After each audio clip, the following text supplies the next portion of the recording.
قصر عروہ بن زبیر رضی اللہ تعالیٰ عنہ، یہ آپ کے سامنے ایک پرانی عمارت نظر آ رہی ہے۔ یہ قصر عروہ بن زبیر کے نام سے معروف ہے۔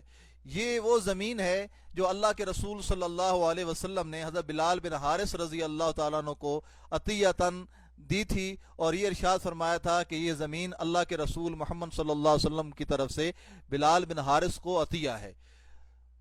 عمر فاروق رضی اللہ تعالیٰ عنہ کے زمانہ مبارک میں عمر فاروق نے حضرت بلال بن حارث رضی اللہ تعالیٰ عنہ سے ارشاد فرمایا کہ بلال، تم اس زمین میں سے جو آباد کر سکو وہ تمہاری ہے، اور جو آباد نہ ہو سکے وہ میں کسی اور میں تقسیم کر دوں۔ تو بلال بن حارث رضی اللہ تعالیٰ نے ارشاد فرمایا کہ عمر، یہ اللہ کے رسول صلی اللہ علیہ وسلم کا عطیہ ہے، کیا تم مجھ سے یہ واپس لینا چاہتے ہو؟ تو عمر فاروق رضی اللہ تعالیٰ نے ارشاد فرمایا کہ اللہ کے رسول صلی اللہ علیہ وسلم نے یہ زمین تمہیں اس لیے دی تھی تاکہ تم اس کو آباد کرو، جو تم اس میں سے آباد کر سکو وہ تمہاری ہے، باقی میں دوسرے لوگوں میں تقسیم کر دوں گا۔ تو پھر عمر فاروق رضی اللہ تعالیٰ نے باقی